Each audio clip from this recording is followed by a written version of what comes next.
Hi everybody, it's Tahir here from Odeberg Permaculture Farm, and I am walking through the riverine thicket on our farm in a hot summer evening. It's nice and cool and damp, the river's flowing, and the ecosystem function here is effective and healthy. Everything's working perfectly, soils are deep and fertile. Plants are diverse and in balance with each other. It's full of insects and birds. Everything just happens on its own. It's really just amazing that this amazing, beautiful life support system of nature just goes on and on, evolving infinitely without any need of human input or management. And it's this system of self-regulation that really characterizes natural systems. And we really need to understand what these characteristics are in order to understand the foundations of permaculture design, because permaculture design is built on the characteristics of natural ecosystems. So in this module, we're going to take a dive into ecosystem dynamics and the characteristics of natural ecosystems, and we're also going to have a look at the evolution of integrated systems thinking and how that evolved into the birth of permaculture. And we'll take a brief look into the history of permaculture. All right, so let's get into it.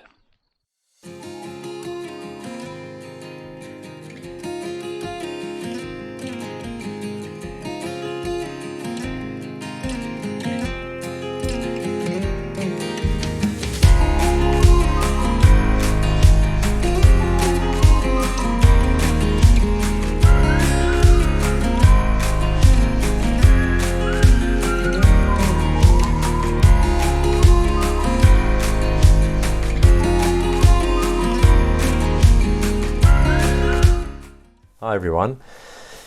Given our understanding now of the basics of ecosystem characteristics and the kind of foundation of the major challenges we're facing here on planet Earth as a species and within the ecological realm, we're now going to shift our focus more into the approach humans have taken up till now towards finding solutions to this challenge that we face.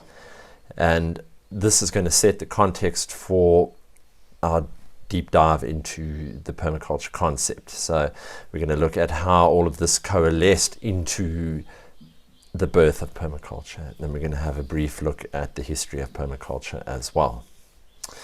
Okay, so the fundamental aspect of the human response has been multifaceted. We've had the mainstream responses, and then we've had the alternative responses, which is what we are centered on. Okay, and these alternative responses to the degeneration of society have been evolving for a long time, for well over a century, 2 centuries.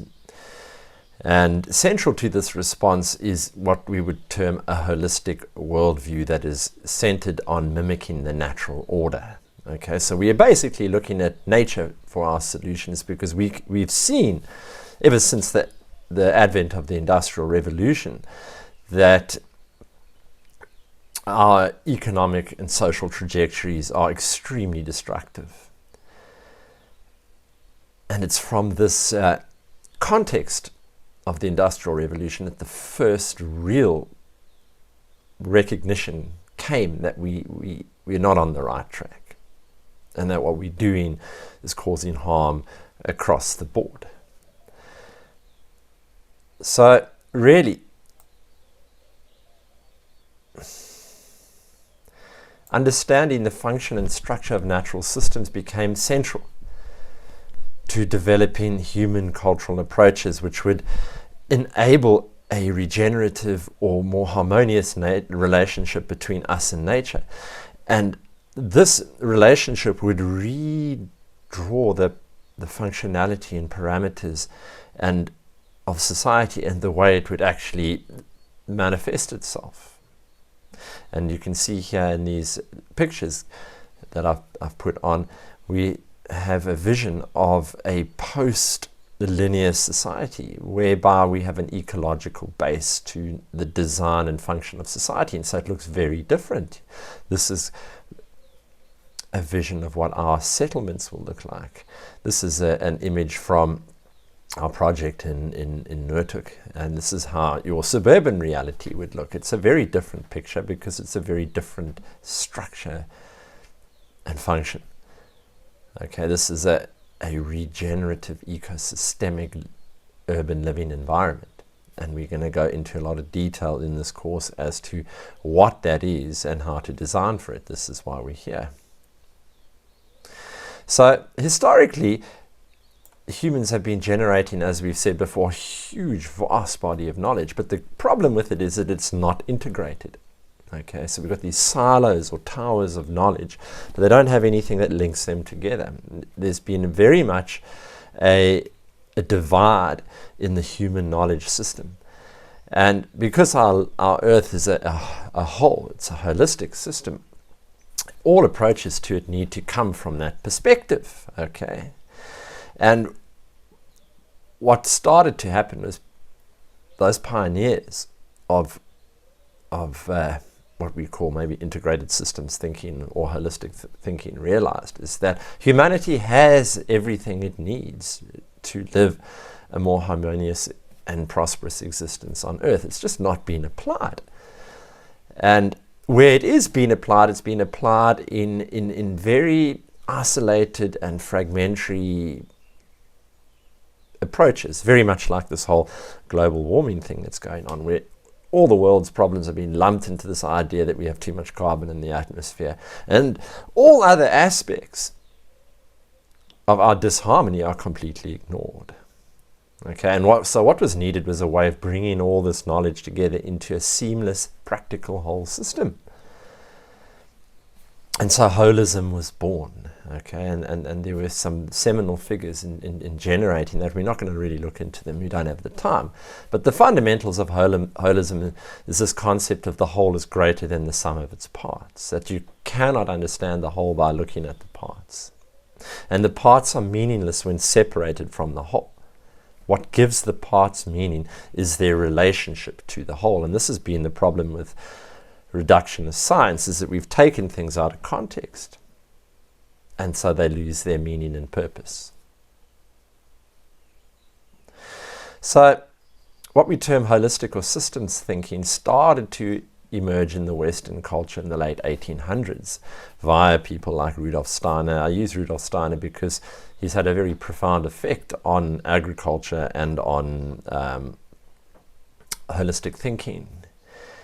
And he's kind of anchored into the Western mind frame this concept of metaphysics and the fact that everything is part of a greater whole, and we need to understand that whole before we can actually act in it in a way that is going to be positive and regenerative. Okay, and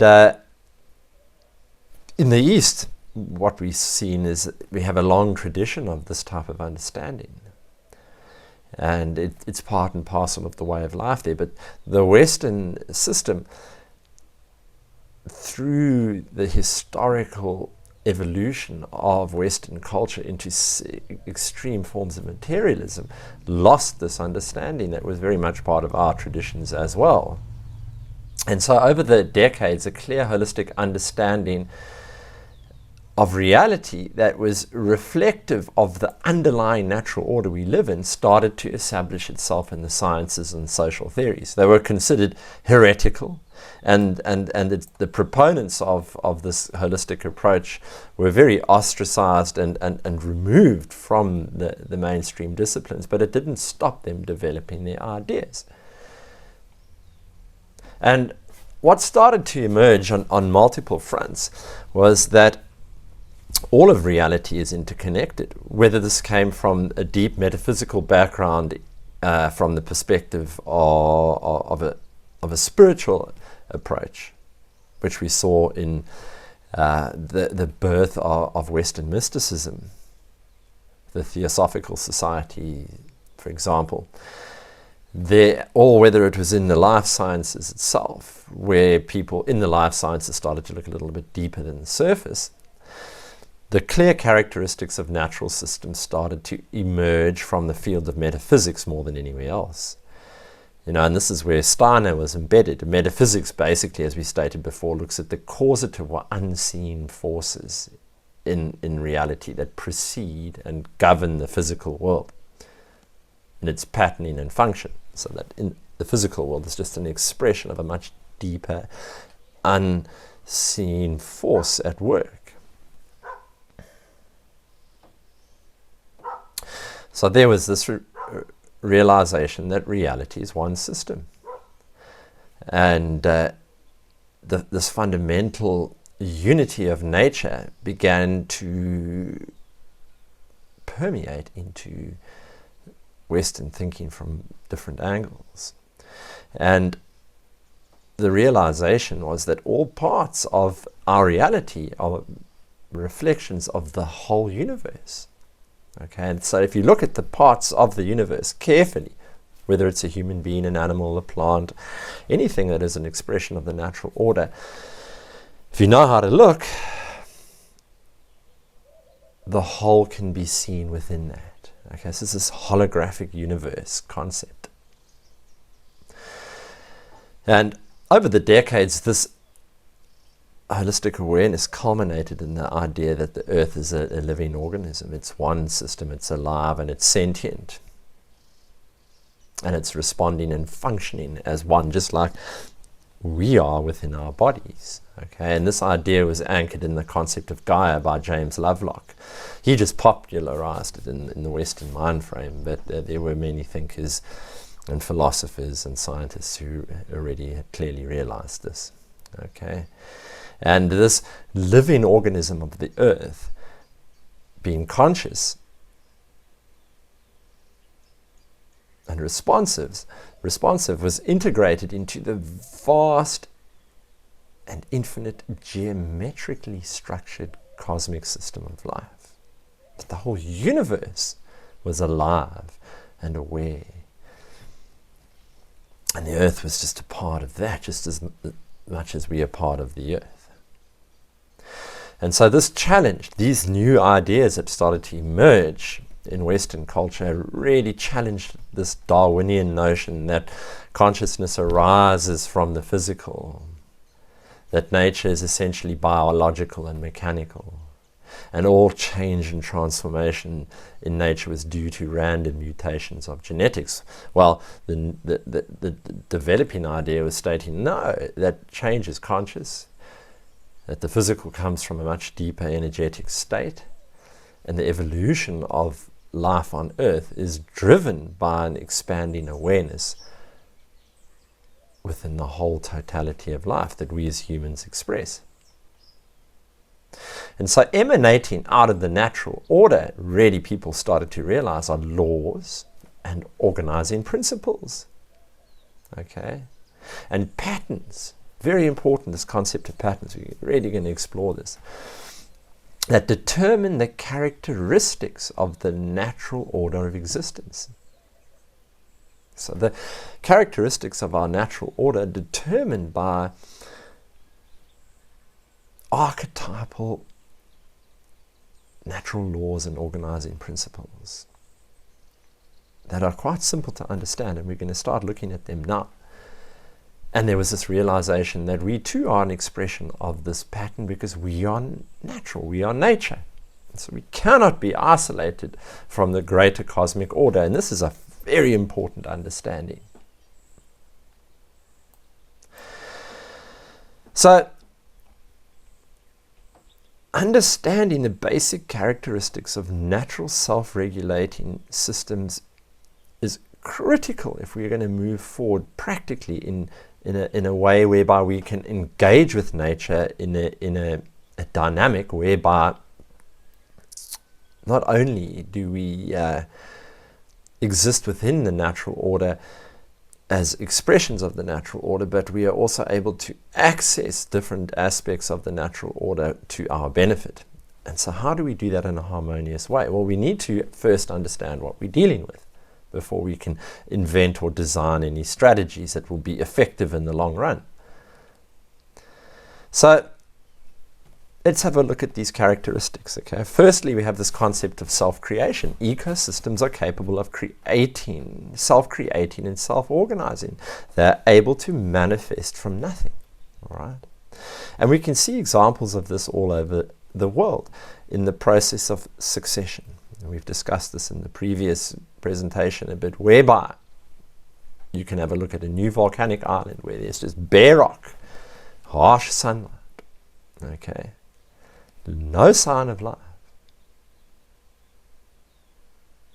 But slowly but surely, an evolution of ecosystemic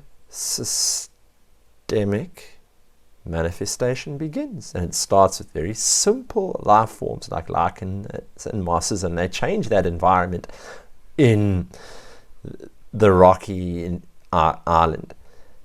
And they start to make that rocky island environment less harsh and more favorable to other elements that can come in when the conditions are right and take hold and further change it. And eventually this process evolves into a fully structured, stable, diverse, integrated forest ecosystem.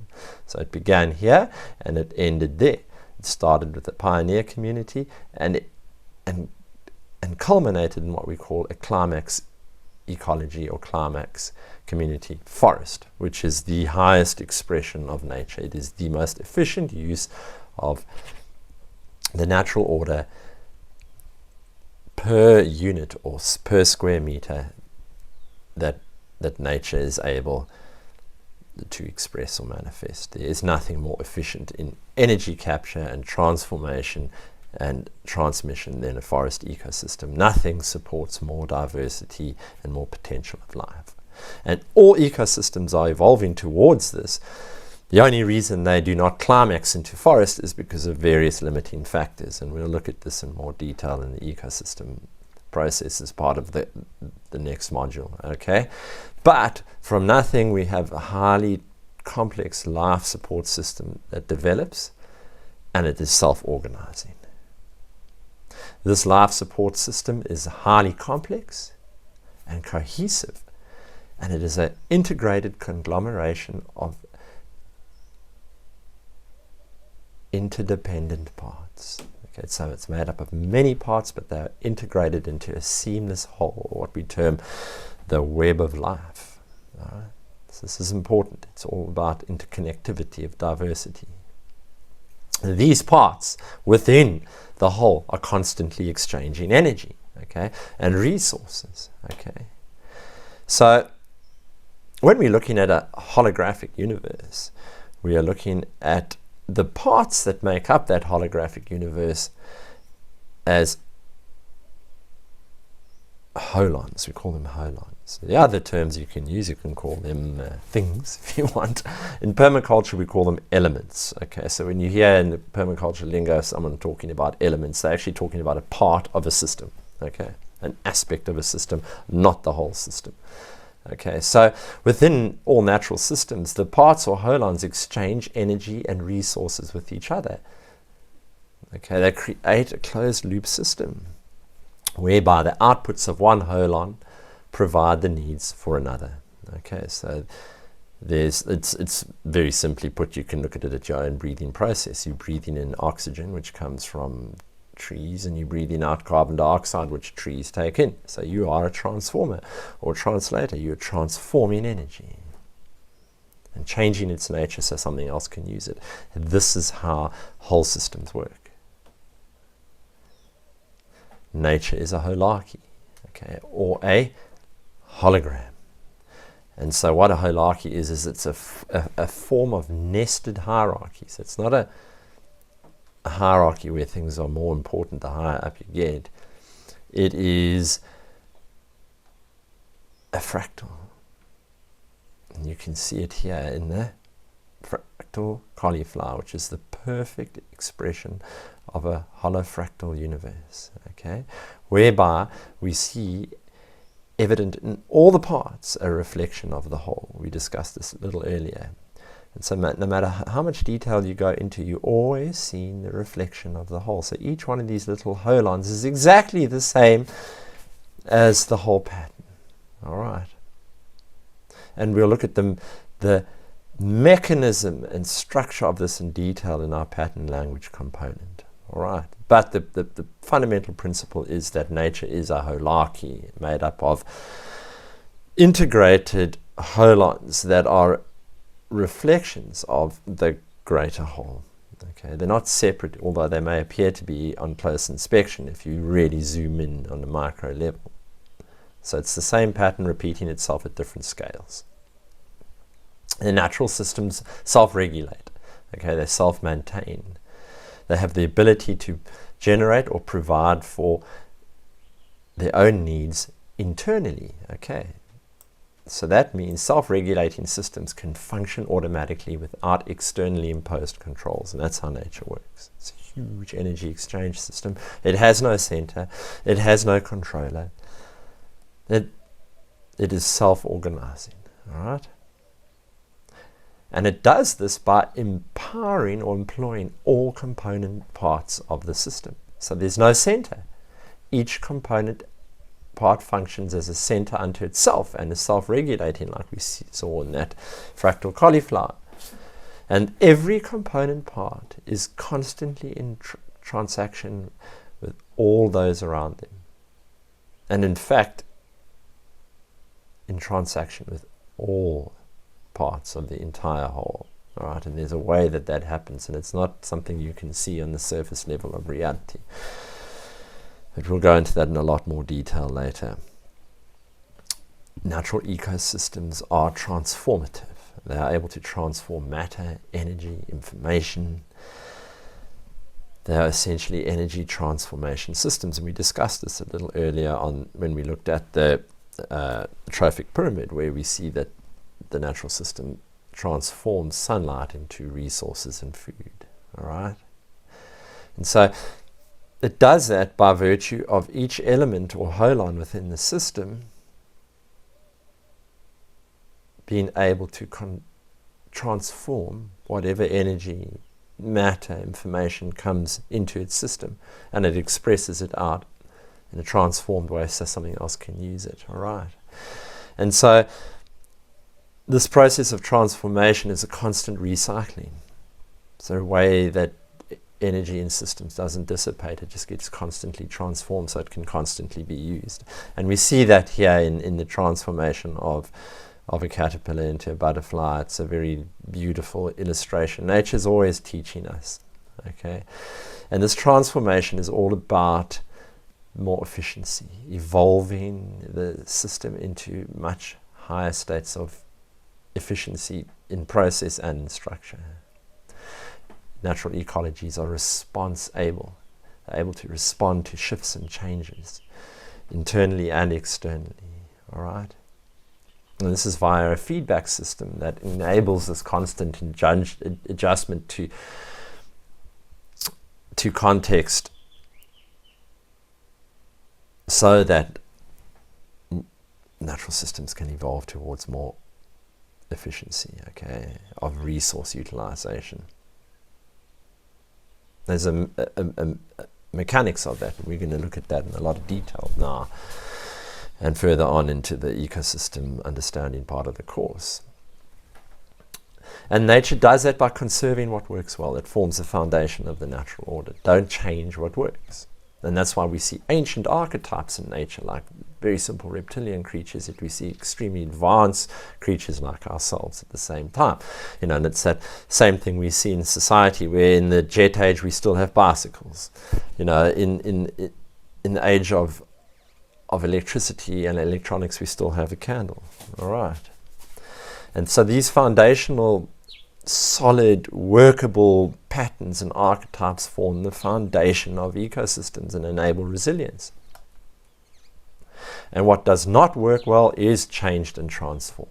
Okay, and it is done by the rearrangement of the DNA of elements within the natural order. The change is intelligently done, okay, in response to dysfunctional circumstances in the environment. And so by changing, natural systems constantly strive towards greater efficiency. It's not a random mutation. It's consciously driven through a feedback cycle between consciousness and the physical. Consciousness expresses into the physical, it gets feedback, it changes consciousness, it re-expresses the idea, and on it goes. We'll look into this in a lot more detail. And ultimately, natural systems are self-reflexive, okay? They have self-knowledge or self-awareness, sentience, and that is embodied in us. We are the highest expression of the natural order. Our conscious sentience is actually nature expressing itself in that. But natural systems as a whole have a consciousness and a sentience, and we can tap into that once we are in tune. There's a much greater mind frame, a much deeper level of knowledge that exists in the natural order, but we have to access it. It is within ourselves, but it has to be accessed through the right levels of awareness. Okay, but natural systems are intrinsically sentient.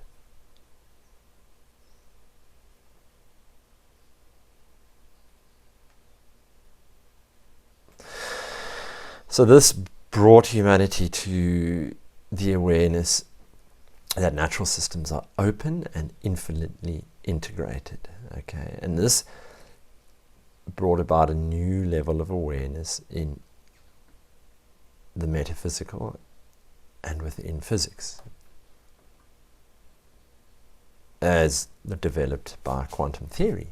Okay, and we discussed in the previous presentation the concept of entropy, and what we're going to look at now is the concept of syntropy. But entropy is essentially all about dissipating chaos, about the breakdown of structures. So systems dissipate their energy and resource base from within themselves, okay? Because they are closed, they are isolated, like a motor car. They degenerate eventually and break up. They're not linked infinitely into the various cycles of the natural order, which open systems are. Nature's an open system, and so open systems are the opposite of entropy. They are known as syntropic systems, and they accumulate energy from their surroundings. So while entropic systems dissipate energy from themselves, syntropic systems accumulate energy from their surrounds. So nature is an accumulation process. Syntropic systems are interconnected across the universe, and they function in closed loop cycles, as we mentioned.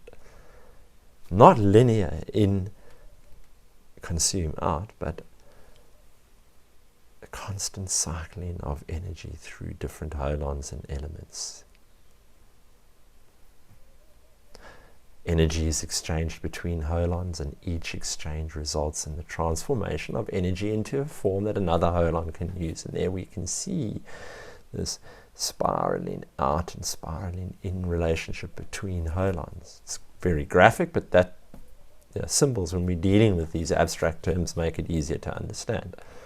Okay, and here we have the torus, which is the perfect expression of syntropy or closed loop cycles in nature, and we're going to explore this a lot in the pattern understanding component of the next module, so I'm not going to go into it in any detail. But this constant recycling through the system means energy is not lost. Okay, and so what we see is we have an energy input through a system and a transformation and an energy output, and that energy output is drawn back into the system again. There's this constant cycling of energy. And each time it goes through the cycle, it's transformed into something else, okay, that can be exchanged through the system. And natural systems are constantly increasing the efficiency of use and exchange in energy. So this is the opposite of entropy, just constantly decreasing. And this efficiency produces a net energy gain in the system. It doesn't mean there's more energy, it just means there's more energy available because the system is being more efficient with that energy. And that generates a surplus to support more life elements and processes. So life can evolve, and the universe can expand. And so in short, syntropic systems are energy accumulating.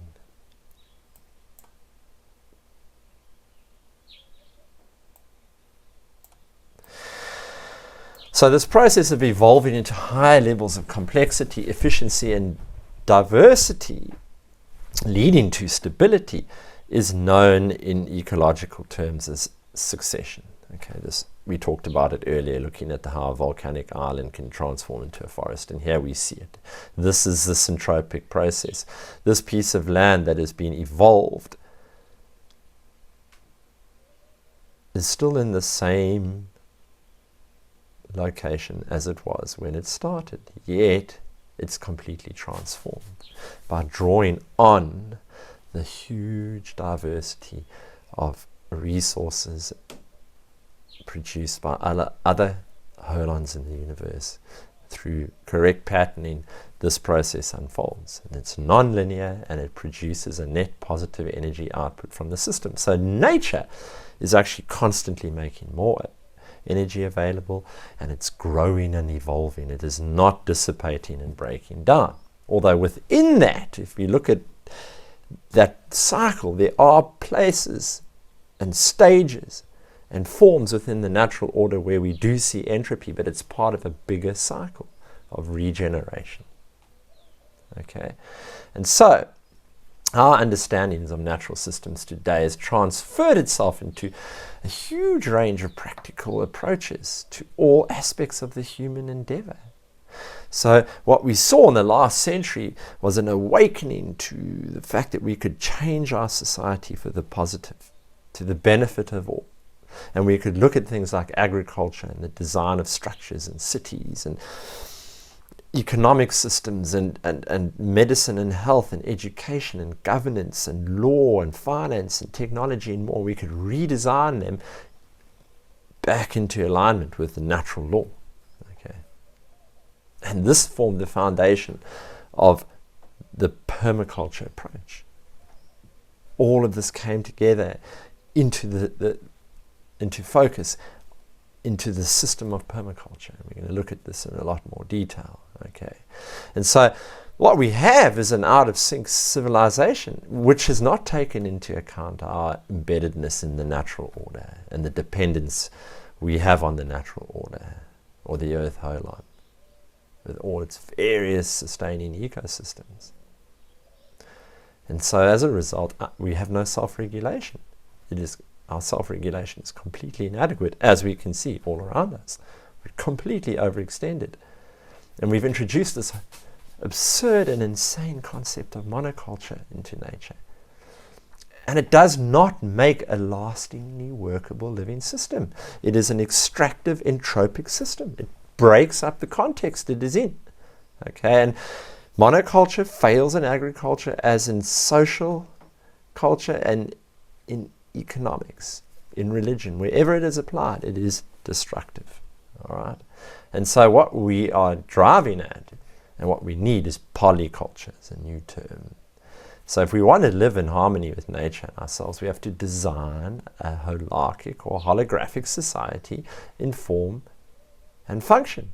Our society needs to look like the fractal cauliflower. Okay?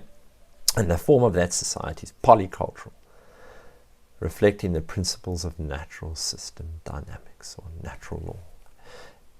And this is what permaculture is. And here you can see it. It's a very different picture. It's a very different integration of holons into a holarchy than that.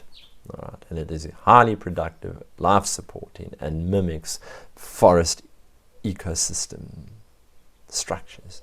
patterns and archetypes. And this brings us to the concept of challenging the idea of sustainability. Okay. So based on natural system dynamics, we see sustainability is not an appropriate concept to describe the evolution of systems. Sustainability is actually just a stage or a station where a system reaches equilibrium and is able to sustain. So once a system is able to self-regulate, we can term it sustainable. But that's not the end of the story. Okay, life goes on, systems evolve, they become more complex, more stable, more productive. We're not trying to sustain anything. We're trying to evolve everything. All right? And so this concept of sustainability does not take into consideration that natural systems are more than just sustaining themselves. They're constantly evolving by accumulating more energy and resources and supporting more life. And by the end of this course, we'll understand exactly how that works, and we'll be able to design systems that do that. And so we have this concept of regenerative systems rather than sustainable systems, okay? And this is because regenerative has no end point. It is a concept that reflects the infinite potential inherent in every moment, in every event, and every system. It's this constant cycling up of energy and resources and information in the holographic universe towards higher levels of efficiency. Okay? And so regenerative means continued and sustained evolution into higher levels of complexity, efficiency, and stability. That's what it is. We're not here to sustain, we are here to consciously evolve. We are in the business of evolution. Okay?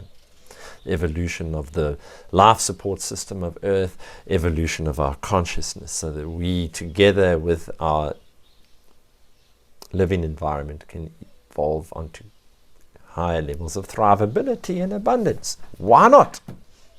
What's wrong with that? And so when we look at a regenerative society, we're looking at this co-evolutionary dynamic with nature, where our systems we design function as natural ecosystem processes.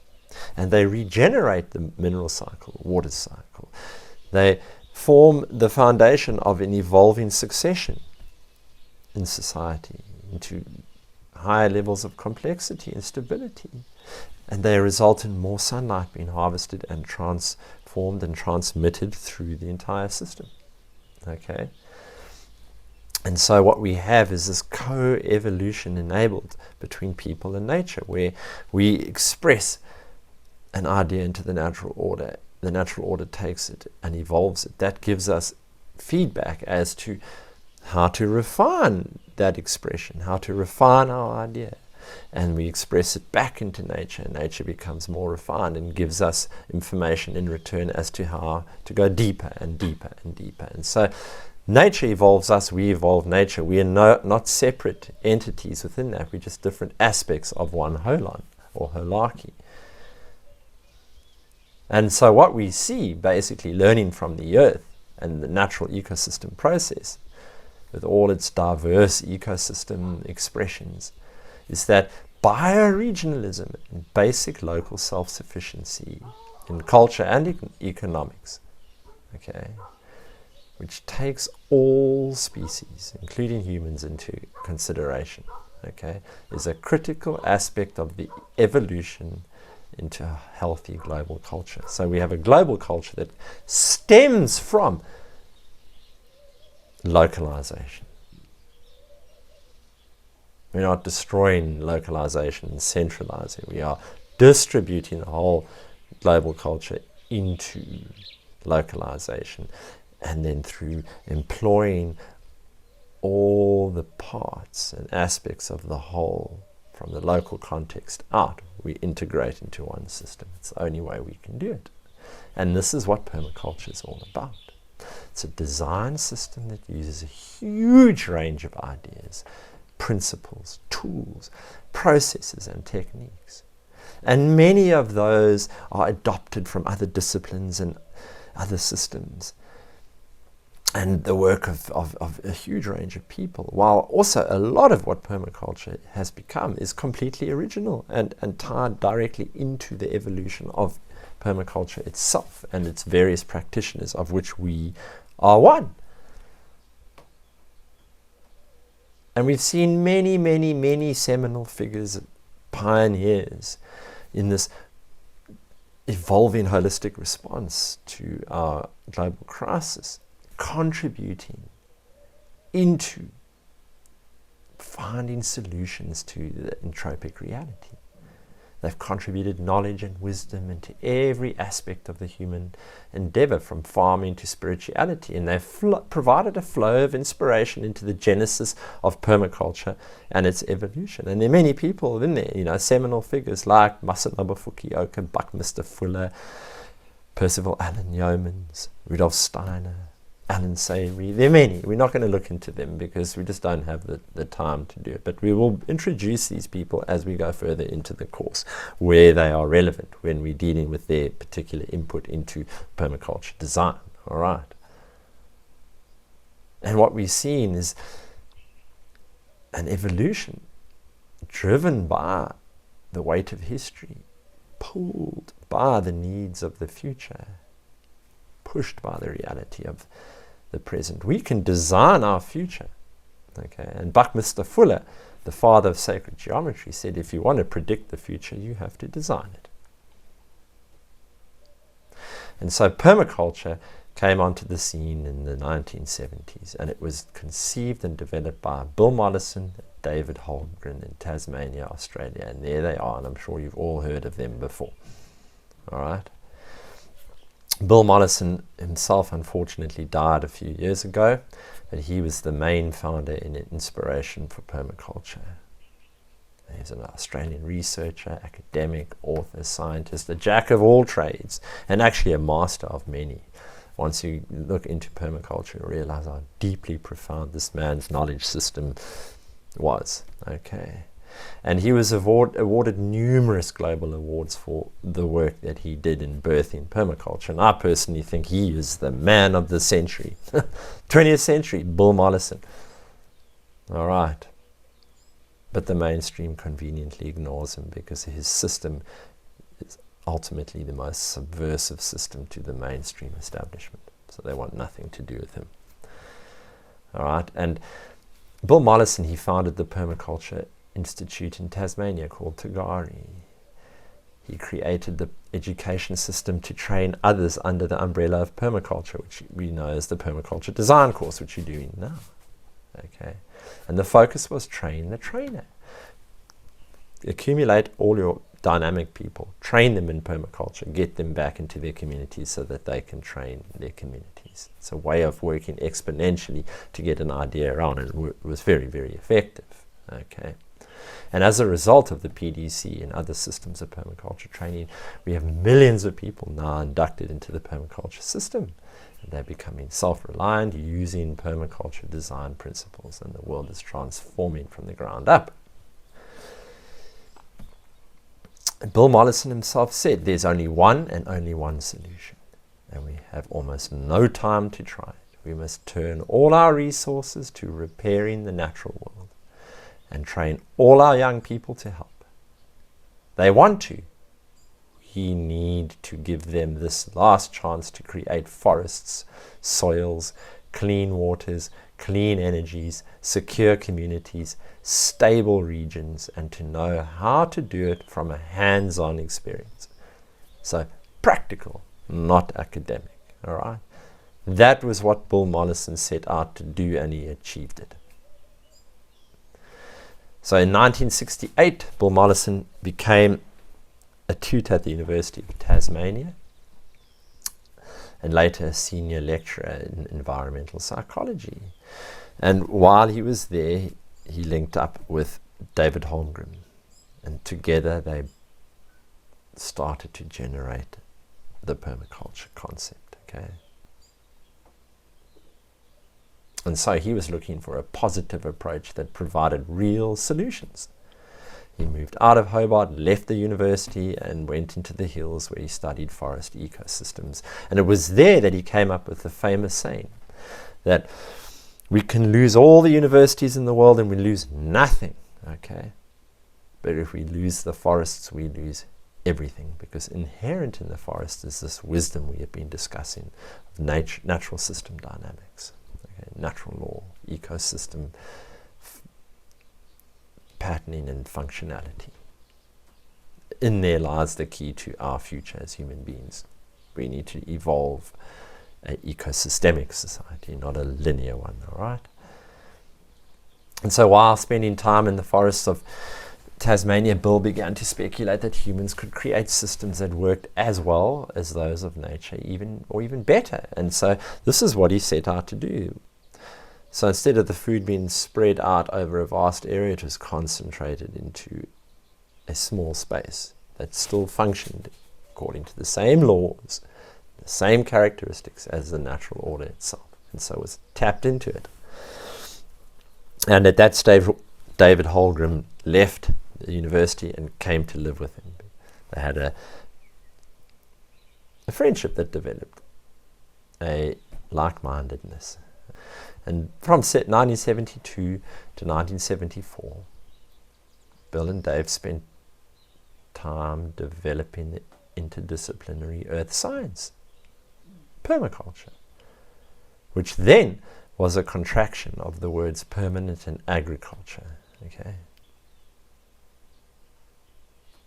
And so drawing, as we mentioned, on a wide range of systems, tools and techniques, the work of pioneers in different fields of holistic design and thinking, Bill and David put together the concept of permaculture, and they expressed it into a publication which they called Permaculture 1, a perennial agriculture for human settlements. And that was published in 1978, and it just, boom, it went off. Just before that, Bill had done a series of radio interviews which went like wildfire across Australia. And he realized people were looking for this. And he said, but no one had any long-term ideas. And it was obvious to me what had to be done. That I was to build an army of permaculture field workers to go out and teach ideas of sustainable food production. And so he began training. So following the years after those initial ideas were first developed, it became clear that in order to fully understand and take into account the whole system, permaculture would have to move beyond this idea of just being a sustainable form of agriculture. It had to move beyond developing better ways of growing food. It had to become more inclusive and more holistic in its reach. And so the term permaculture shifted and changed, and it incorporated new ideas and concepts and themes.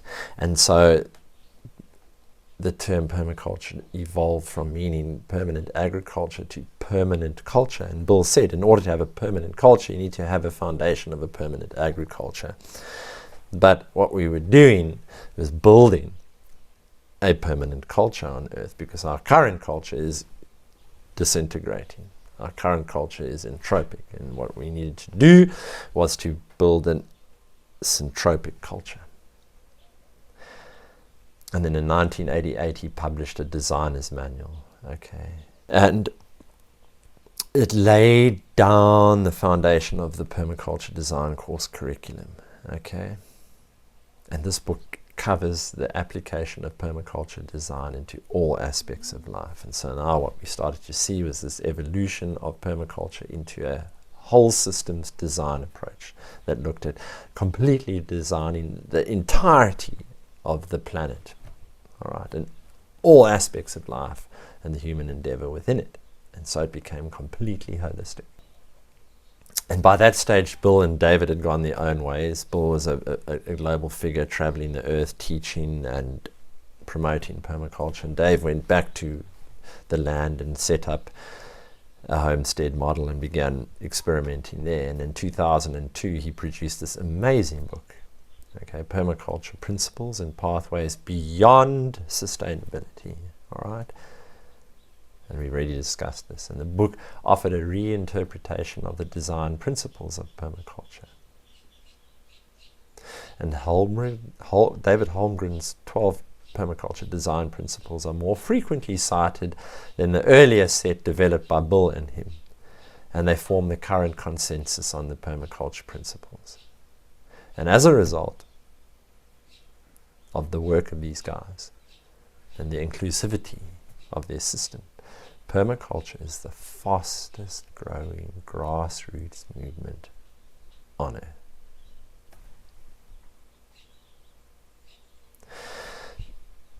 Permaculture has become a dynamic and open system, and it's constantly incorporating new information that is compatible with its principles and ethics. And this is important, okay? It's not just a simple assimilation system. It is, as I said, incorporating anything that is compatible with its ethics and principles and its ecosystemic foundation. And so what we're going to do next is actually look into permaculture ethics, okay? And that's going to lead us into the definition of permaculture and exploring the concept of permaculture in more depth.